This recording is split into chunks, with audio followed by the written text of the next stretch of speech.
Good morning, students, and today we will start the later part of chapter Path to Modernization. Now, our next topic is Westernization and Tradition. Westernisation जो पश्चिमी जिसको पश्चिमीकरण बोलते हैं और tradition यानी कि जो परंपरा का होना इसमें क्या रिलेशन है। हाँ, जापानीज़ की जो सक्सेसिव जनरेशन थी, जो इंटेलेक्चुअल लोग जो माने जाते थे, कहते हैं कि वो डिफरेंट अलग अलग इनके विचार होते थे एक दूसरे से। अगर हम बात करते हैं यूएसए वेस्टर्न यूरोपियन कंट्री के हाईएस्ट पॉइंट पे थे सिविलाइजेशन के अंदर, जिसके अंदर जापानर्स को एस्पायर किया जाता था, जिनमें इनको उम्मीद रखी जाती थी। फुकुजावा युकीची एक लीडिंग मैजिक इंटेलेक्चुअल माना जाता है। मैजिक को रिस्टोरेशन करने के अंदर इन्होंने इसमें कहा था कि जो जापानाज को अपने में से एशिया को जापान को मस्ट एक्सपेल एशिया को निकाल फेंकना चाहिए। यानी कि ये मानता था कि जो जापान है अगर एशियाई लक्षण छोड़ देगा, कैरेक्टरिस्टिक जो थी एशियाई को अगर छोड़ देगा तो ये पश्चिमी का एक हिस्सा बन जाएगा। अब यानी कि अगर इन्होंने क्या था कि जापानीज ये मानते थे कि एशिया के कुछ अपने जो सिम्टम्स है वो एक्सेप्ट करता है, ग्रहण करता था।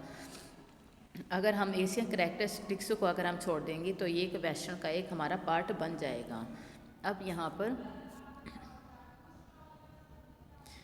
फुकुजावा युकीची हैं। जब इनके बारे में बताया, कहते हैं कि एक गरीब परिवार के अंदर इनका जैसे सैमुराई जो फैमिली थी, कहते वहाँ पर इसका पालन पोषण हुआ था। नागासाकी और ओसाका में इनकी एजुकेशन हुई थी। बाद में इन्होंने क्या किया, साइंस और जो डच लैंग्वेज है कहते इन्होंने सीखी थी। और इन्होंने जो अपने विचार थे बिल्कुल इनके क्लासिक नहीं थे, बल्कि बोलने के अंदाज में ही इन्होंने लिखे थे। ये मतलब जैसे हम बोलते हैं वैसे लिखे थे। ये काफ़ी पॉपुलर भी हुई थी। और बाद में इन्होंने क्या किया, एक एजुकेशन इंस्टीट्यूट है वो डेवलप किया था, जिसको केओ यूनिवर्सिटीज़ के नाम से जाना जाता था। और मैरो कुशल संस्था के अंदर इन सभी सदस्यों में से एक माना जाता था। यह संस्था पश्चिमी शिक्षा का प्रचार करती थी, यानी कि वेस्टर्न एजुकेशन को। अब ये एक बुक है जो अनकरेजमेंट ऑफ लर्निंग है, जिसके अंदर गाकुनोन नो सुस्मे, यानी कि अब ये जो बुक इन्होंने लिखी थी इसमें काफ़ी इसको कहते हैं कि क्रिटिसाइज इनको माना जाता है और इसके प्राउडिस इनके लिए।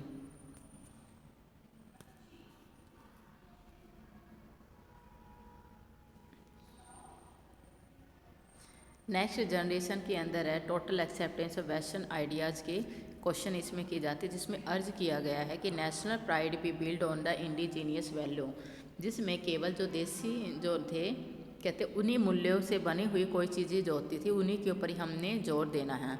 द फिलोसफर था जो ये मियाके सैत्सुरे, इन्होंने ये तर्क में कहते इन्होंने कहा कि जो हर एक नेशनल में यहाँ तो स्पेशल क्वालिटीज़ है, टैलेंट है, वो डेवलप होना चाहिए। सिविलाइजेशन को, वर्ल्ड सिविलाइजेशन को देखते हैं, जिसके अंदर टू डिवोट वंसर वंस कंट्री, किसी के लिए हम काफ़ी डिवोटेड लेते हैं, अपने देश के लिए समर्पित करना किसी विश्व को समर्पित करने जैसा होता है। कहते इसकी तुलना इन्होंने जो कंपैरिजन की थी, जो मैंने इंटेलेक्चुअल जो विद्वान जो लोग होते थे वो वेस्टर्न लिबरलिज्म की तरफ ज़्यादा अट्रैक्टिव रहते थे, और एक जापान को चाहते थे कि not the military but on the democracy, military के ऊपर विवेश ना रहे बल्कि वो डेमोक्रेसी को सबसे ज़्यादा इम्पोर्टेंस देते थे। अब ये नया एक पॉलिटिशियन माना जाता है यूके अमोरी। अब इन्होंने क्या किया कि जो लीडर था ये राइट्स मूवमेंट का, इसने डिमांड किया जो कॉन्स्टिट्यूशनल गवर्नमेंट की। ये फ्रेंच रिवॉल्यूशन से काफ़ी इंस्पायर था, कहते हैं इंहोंने उसकी प्रशंसा भी की थी। जो नेचुरल हमारी जो राइट्स होते हैं कहते हैं उसके ऊपर अधिकार होता है, सोवनिटी की काफ़ी पॉपुलर होती हैं। लिबरल एजुकेशन को काफ़ी इंपॉर्टेंट किया गया ताकि हर एक इंडिविजुअल के अंदर ये सारी क्वालिटी को इम्प्रूव किया जा सके। तो freedom is more precious than order, freedom को काफ़ी इंपॉर्टेंट माना जाए अगर हम किसी चीज़ को के ऊपर ऑर्डर लगाते हैं, थोपते हैं। दूसरों ने क्या किया, इस चीज़ का समर्थन किया, voting right for the women के लिए वोटिंग का अधिकार भी होना चाहिए, इस चीज़ को भी इन्होंने क्या किया, एडवोकेट किया, काफ़ी इसकी सिफारिश भी की। और इस प्रेशर को कहते हैं गवर्नमेंट की तरफ बढ़ाना और एक संविधान की तरफ अनाउंसमेंट करना, संविधान की घोषणा करने पर इन्होंने क्या किया, प्रेशराइज किया कि आपको ये चीज़ें इंक्लूड करनी चाहिए। In the next point is daily life, यानी जापानीज लोगों की डेली लाइफ कैसे रहती थी। जापान की जो ट्रांसफॉर्मेशन है कहते हैं मॉडर्न सोसाइटी की तरफ बढ़ती जा रही थी कि हम उनकी एवरीडे लाइफ के अंदर जो चेंजेज आ रहे थे उनको हम देख सकते हैं। द पैट्रिकल हाउस होल्ड सिस्टम, पैट्रिकल यानी कि जिसके अंदर जो पैतृक जो परिवार जो सिस्टम था, कहते हैं कि comprises many generation living together under the control of the head of the house. घर के हेड के द्वारा इन सबको फैमिली मेम्बर को कंट्रोल में किया जाता था और इसी चीज़ को फॉलो हो रही थी। बाद में जो कहते हैं कि पॉपुलर है इन चीज़ के ऊपर, एक दूसरे के ऊपर जो अपने जो विचारों हैं, नए जो आइडियाज़ थे फैमिली के बारे में जो धीरे धीरे फैलने लगे। न्यू होम्स हैं, होमो, नया जो घर जिसको कहते हैं कि जापानीज लैंग्वेज के अंदर होमो कहा जाता था। कहते हैं इसका मतलब होता है जो अपनी फैमिली से, प्राइमरी जो फैमिली से बिलोंग करते हैं, जिसके अंदर husband, wife and breadwinner and homemaker, जी यानी कि जिसमें हस्बैंड वाइफ, घर में जो कमाने वाले, जो घर बसाने वाले जो होते थे, ये सारे एक साथ रहते हैं। The new concept of the domesticity in turn generating demand for new types of domestic goods, जो नए नए तरह के जो पारिवारिक इंटरटेनमेंट के लिए जो यूज़ किए जाते थे, फैमिली के लिए गुड्स, जो डोमेस्टिक गुड्स होती थी नए नए टाइप्स की जो यूज़ की जाती थी, और नए फॉर्म्स ऑफ हाउसिंग, कहते हैं नए नए जो आयाम जो कहते हैं घर की मांग को पैदा करने के लिए यूज़ किए जाते थे। अब 1920s में क्या हुआ, कंस्ट्रक्टिव कंपनी ने चीप हाउस होल्ड अवेलेबल वो बनाना शुरू कर दिया, और इसकी जो पेमेंट है 200 येन देने के लिए इन्होंने क्या किया, जो लगातार इनकी बढ़ती जा रही थी। मंथली इंस्टॉलमेंट थी 12 येन फॉर 10 ईयर, 10 सालों के लिए 12 येन है, मतलब आप किस्तों के रूप में कह सकते हैं, जिसके अंदर मतलब आपको जो हाउस है बड़ी जल्दी से मिल जाता था। और this at a time when the salary of a bank employ, और इसमें जो एक बैंक एम्प्लॉय की जो सैलरी होती थी, person with high education was 40 yen per month, यानी कि इनकी जो आप सैलरी कह सकते हो पर मंथ, जो 40 येन पर मंथ होती थी, यानी कि जिसके पास हायर एजुकेशन रहती थी या बैंक के अंदर जो उनकी सैलरी रहती थी। तो इसी तरह से लोगों की जो ज़िंदगी है, जो डेली लाइफ है, वो भी धीरे धीरे करके चेंज होने लगी थी। कार क्लब, ये कार क्लब अगर मानते हैं तो ये मॉडर्न गर्ल के लिए यूज़ होने वाला था 20वीं सेंचुरी के अंदर है, जिसके अंदर जब मॉडर्नाइजेशन आ गया कि किस तरह बिजली की ट्रामों के साथ में अपने ट्रांसपोर्ट किस तरह से बेहतर बना रहे थे, कार क्लब का जो सिस्टम है वो शुरू हो गया था।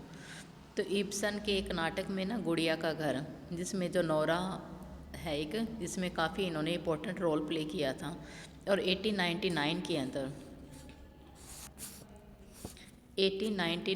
अंदर एक मूवीज़ भी बनाई गई थी। फिर बाद में इन्होंने काफ़ी, यानी कि दर्जन कंपनी ने क्या किया, फिल्में बनानी शुरू कर दी थी। ये दौर है जो ये पीरियड ये माना जाता था, विटिलिटी का माना जाता था, और जिसमें ट्रेडिशनल नॉर्म्स के ऊपर काफ़ी क्वेश्चन उठे थे, और सोशल और पॉलिटिकल बिहेवियर के ऊपर सब काफ़ी इसके ऊपर।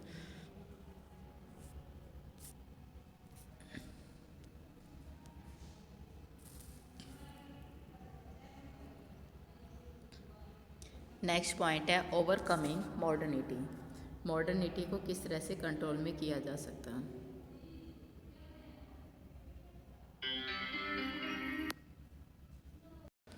Next point is overcoming modernity. इसके अंदर जो स्टेट सेंटर नेशनलिज्म है, कहते हैं 1930s और 40s के अंदर जो थी, कहते हैं कि उपनिवेशीकरण कॉलोनाइजेशन है, कहते हैं कि इसको बढ़ावा मिलने लगा था। यानी कि जापानीज ने क्या किया, अपने चाइना के अंदर अपना जो एम्पायर है वो एक्सटेंड करने के लिए सोचा था, और दूसरे एशिया के दूसरे पार्ट में। अब सेकेंड वर्ल्ड वार के बाद में जापानीज ने यूएसए के ऊपर अटैक किया था पर्ल हार्बर में, उसके बाद में ये सब आपस में मिल गए थे। ये जो पीरियड है क्रिएटर कंट्रोल के ऊपर माना जाता है कि सोसाइटी पे किस तरह कंट्रोल किया गया, depression and imprisonment of dissent, किस तरह से घटनाएं होती गई, पैट्रिकल सोसाइटीज़ का और वुमेंस का ऑर्गेनाइजेशन इकट्ठा होना, कहते हैं ये यूथ को सब चीज़ें सपोर्ट करने लगी थी, वुमेंस भी काफ़ी आगे आने लगी थी। एक इन्फ्लुएंस सिनॉप्सिज्म यानी 1943 के अंदर एक डिबेट की गई जिसका टॉपिक रखा गया ओवरकमिंग मॉडर्निटी। जो ऐसी सिचुएशन है जापान फेस कर रहा था जिसके अंदर वेस्ट को और मॉडर्न को कमबैक करके आपस में फाइट कर रहे थे। एक म्यूजिशियन है जिसको नाम दिया गया म्यूजिशियन को मोरोई साबुरो। इन्होंने क्वेश्चन उठाना शुरू कर दिया कि किस तरह से म्यूजिक जो सेंसरी स्टोमुलेशन को किस तरह से आर्ट के अंदर है इसको बचा के रखा जा सकता है, restore it an art of spirit, और इसको एक आर्ट ऑफ स्पिरिट बनाने की कोशिश की गई। कहते हैं वो वेस्टर्न म्यूजिक को रिजेक्ट नहीं कर रहा था बल्कि एक ऐसा तरीका ढूंढ रहा था जिसमें जापानीज़ को किस तरह से म्यूजिक को बना के दोबारा से लिखा जा सकता है और वेस्टर्न इंस्ट्रूमेंट के ऊपर। और नेक्स्ट आता है द नया जो फिलोसफर था एक निशितानी केजी ने मॉडर्न को डिफाइन किया। इन्होंने कहा कि वेस्टर्न थॉट के लिए 3 जो स्ट्रीम की यूनिटी सबसे ज़्यादा ज़रूरी होती हैं। फर्स्ट आता है रेनासांस जिसमें आर्ट और लर्निंग का दोबारा से रिनांसा किया जाए, पुनः जागरण कर। Protestant reformation, rise of natural science को उदय होना। जापानीज़ की जो मॉरल एनर्जी है, कहते हैं ये जर्मन फिलोसफी के रैंक से लिया गया जिसमें कॉलोनाइजेशन को बचा के इसकी हेल्प करना था और एक ऐसी ड्यूटी स्वीकार करना था न्यू वर्ल्ड ऑर्डर जिसके अंदर ग्रेट ईस्ट इंडिया माना जाता है। इसमें एक ऐसा नया विजन किया जाए जिसमें साइंस और रिलीजन है ज़रूरी होती है, किस तरह से इनको इंटीग्रेट किया जाए, कि इसके लिए एक नई सोच की ज़रूरत थी कि जिसमें साइंस और जो रिलीजन है इनको जोड़ा जा सके, एक काफ़ी विशाल एशिया का निर्माण किया जा सके विश्व पद्धति के साथ में, ये इनका फ़र्ज हो गया था। अब आता है after defeat re emerging as a global economic power, कि हार के बाद में जो ग्लोबल इकोनॉमिक पावर के रूप में किस तरह से वो उभरा था। जापान कोशिश कर रहा था कार्व आउट का मतलब होता है एकदम ख़त्म हो जाना कॉलोनियल एम्पायर को। फिर it's defeated by the allied जो फोर्सेस थे उससे हारने के बाद में इन्होंने क्या कि जो सारी कोशिशें बिल्कुल ख़त्म हो गई थी। अब इन्होंने एक नया आर्ग्यू दिया न्यूक्लियर बम जो हिरोशिमा और नागासाकी पर जो गिराए गए थे, कहते इससे युद्ध को बिल्कुल कम कर दिया, लेकिन दूसरे ये मानते थे जिसमें इमास डिस्ट्रक्शन सबसे ज़्यादा हो रही थी, suffering it cause were unnecessary. कहते हैं कि जो कॉज करना ये सबसे ज़्यादा अननेसेसरी थी, ये चीज़ों को सफ़र करना। यूएसए जो लीड ऑक्यूपेशन के अंदर जो जापान है अपनी मिलिट्री से जापान को मिलिट्रीलाइजेशन से बिल्कुल कंट्रोल से बाहर करना चाहता था और एक नया संविधान इंट्रोड्यूस करना चाहता था। अब आर्टिकल 9 के अंदर नो वार क्लॉजेज जिसको कहा गया, जिसमें रिनाउंस की गई थी the use of war as a instrument of state policy के रूप में, इसको एज ए इंस्ट्रूमेंट के रूप में यूज़ किया गया।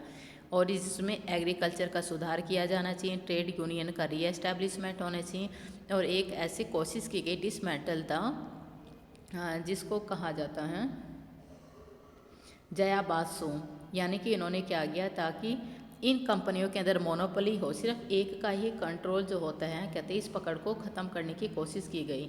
और इन्होंने जो पॉलिटिकल जो पार्टीज थी इनको वो बनाने की कोशिश गई थी जो 1946 के अंदर हेल्ड की गई थी, और जिसमें रखा गया कि वुमेंस को फर्स्ट टाइम है वोटिंग करने का सबसे ज़्यादा इनको अधिकार था।